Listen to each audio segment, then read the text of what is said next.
So let's say that we're going to play repeated trading games. And if you're very agreeable, then you're going to bargain harder on my behalf than you're going to bargain on your own behalf. Whereas if you're very disagreeable, you're going to do the reverse. You're going to think, I'm in this trading game for me, and you're going to take care of your own interests. Where an agreeable person is going to say, no, at best, this is, at worst, this has to be 50-50, but I'd like to help you every way I can. Okay, now so you kind of understand that. Now the advantage to being agreeable then is that you're good in teams and you're very much likely to give other people credit. The downside of being agreeable is that you're not very good at putting forward your own interests. And so one of the things that predicts salary across time, for example, is agreeableness, and it predicts it negatively. And so it's part of the reason why women get paid less than men. And this is something for the women in the class to really listen to. Because how you get paid across time depends on a very large number of things, right? It depends on your skills and your abilities and your position and your social network and all of that. But the other thing it depends on is whether or not you actually go ask for money. Or maybe that you don't even ask. Because actually you don't ask for money. You tell people that you need to be paid more or something they don't like will happen. And I don't mean as a threat. I mean that you have to be willing, when you're negotiating, to have an alternative. You go talk to your boss who isn't going to give you money because everyone wants money, right? It's a competitive game. You're going to have to go there and say, look, here's what I do. Here's why it's useful. Here's why you have to give me more money. And this is my opportunities if you don't. And then you're not taking your boss's money anyways, because it's very frequently the case that he's working for a whopping big company. But he needs an excuse to give you money because everyone's asking for money all the time. And so you have to put your case forward powerfully and disagreeably. Now, you don't want to do it too disagreeably because then he's going to think that you're a son of a, maybe he's not going to give you anything and maybe you'll get fired for being mouthy and all of that. And that certainly happens to people who are too disagreeable. You got to get the balance right, but it's definitely the case. And the other thing that happens to women that's also worth noting, and this is probably because they're higher in negative emotion, is they tend to underestimate their own utility in business settings, right? Because if you're trying to evaluate what you're like, and you're more tilted towards negative emotion, then the things that you do that are wrong are going to stand out more on the foreground than the things that you do that are right. So if you go into a negotiation and you're uncertain already because you have self-doubts, and then you're agreeable in the negotiation, what's going to happen is that you're not going to win as often. And winning in a business setting or in a career development setting means more opportunity for promotion and more revenue generated. Now, the downside of that, of course, is as you climb the business hierarchy is that you also have to take on more responsibility, and that responsibility is sometimes unpleasant as well, especially to people who are agreeable, because you're not necessarily liked if you're in a position of authority, and agreeable people really like to be liked. It's their primary motivator, because they're concerned about the maintenance, I would say, of intimate, positive relationships. That also makes them conflict avoidant. Okay, so now, you guys can think about this, but I'll tell you why I think the personality differences between men and women exist. Now, these are speculative hypotheses, but they're reasonably well documented by the relevant literature. So let's think about it. The first thing we might think about is, what's the difference between men and women? Well, how do they differ? Well, the first thing we might observe is that if you look at personality differences between prepubescent boys and girls, they're not very large. Boys and girls don't differ in terms of their trait neuroticism, for example.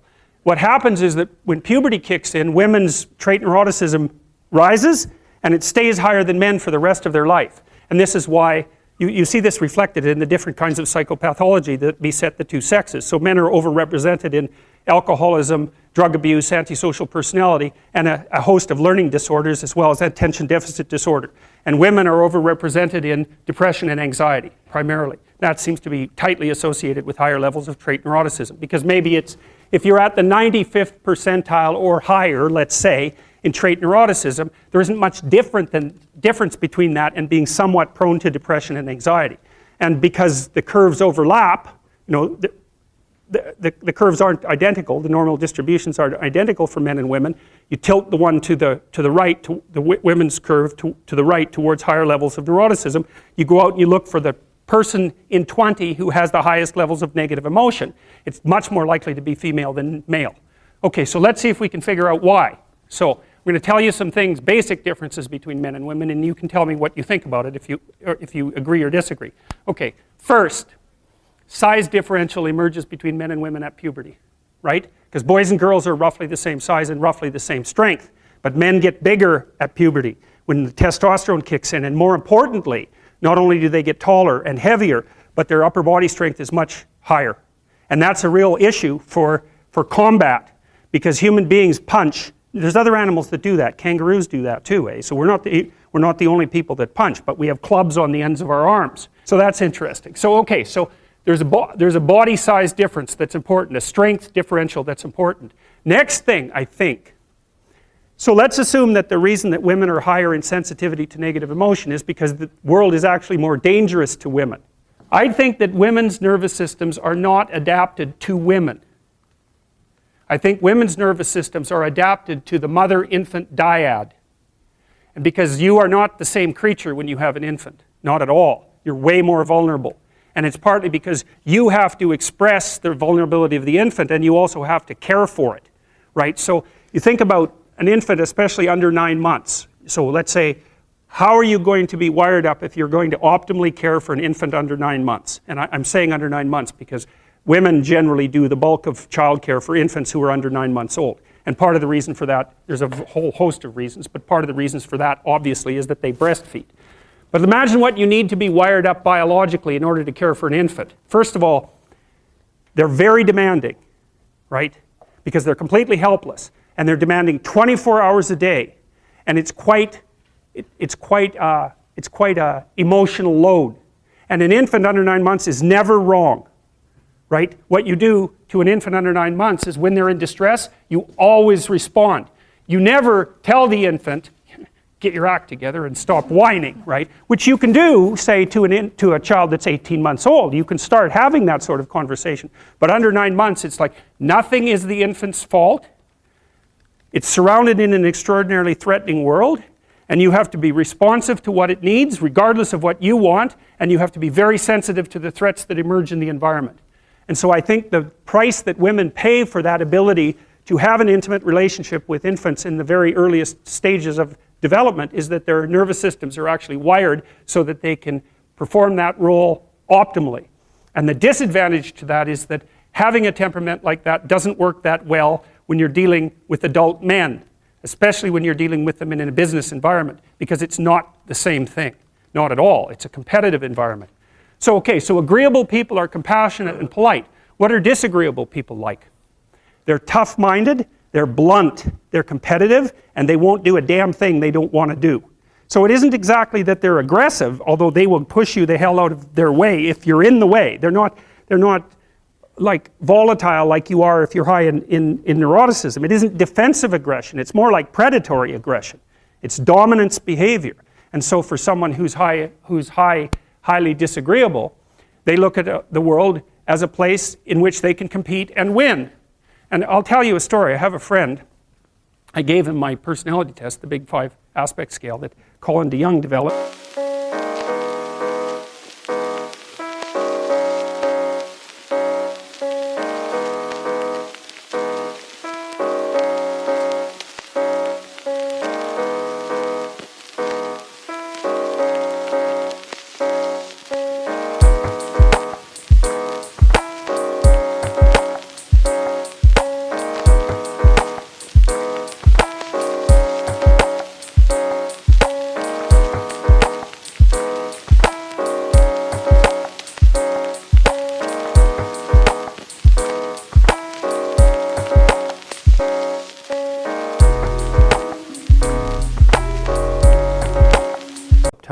In my lab, and I knew he was a disagreeable guy, and by interacting with him. I mean, he's even rude to people sort of spontaneously on the street. I actually like him quite a bit. He's very, very funny. He's also very conscientious, so you can trust him, but he's disagreeable as hell. And so I gave him this test because I thought it would be funny, and he came out as the most disagreeable person in 10,000. So reasonable in compassion, about 30th percentile, but like 0.001 in politeness. So he's extraordinarily blunt, and he'll just say absolutely anything, no matter how horrible it is.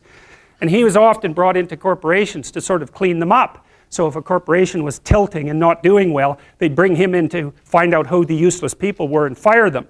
And I talked to him about that because I've had the miss opportunity to have to not have graduate students in my lab, for example, that weren't performing well, and I find it very, very difficult to, dress someone down, and certainly difficult to fire them. I just hate it because I'm actually quite an agreeable person, much to my chagrin. And I asked him about that, and I said, well, what do? You have to fire people all the time. How do you handle that? He says, handle it? I enjoy it. And I thought, wow, that's so interesting that someone would have that response. I said, well, what do you mean you enjoy it? He said, look, I go into these companies and I analyze the performance of groups of people, right? And in those groups, there are people who are really striving, really trying hard and working themselves really hard and being productive. And then there's these people that are just doing nothing. They're completely in the way. They don't carry their weight at all. They take advantage every chance they get. And they're always whining about why they can't work. It's like, I find out who they are, I call them into my office, and I tell them exactly what they've been doing. It's like, hit the road, buddy. You've had your run of it. And I thought, oh yeah, okay, fair enough. Well, I can tell you, I've had situations in my lab where I had underperforming graduate students. And one of the things that was really awful about that was that it was really hard on the high-performing graduate students, because they felt that even being in the same category as the people who weren't working hard and pulling their weight devalued what they were doing, and that's exactly right. And so this is also why there's a conscientiousness trait and an agreeableness trait. Because conscientious people judge you on your accomplishments, right? They don't give a damn about your feelings, not a bit. It's like, are you doing the work or not?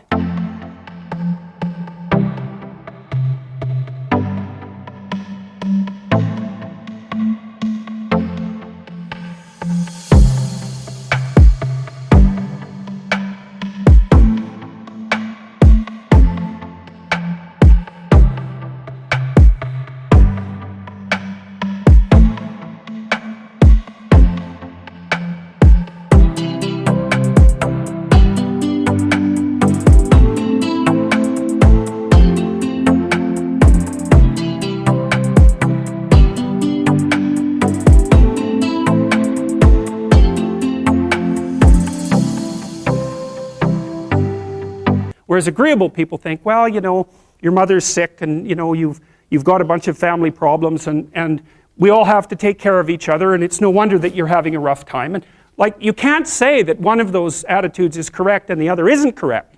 You can't say that. There wouldn't be those two dimensions if there wasn't something correct about both of them.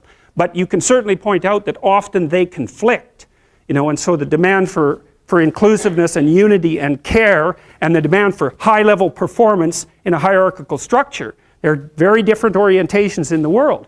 And so it's complicated for people who are agreeable and conscientious.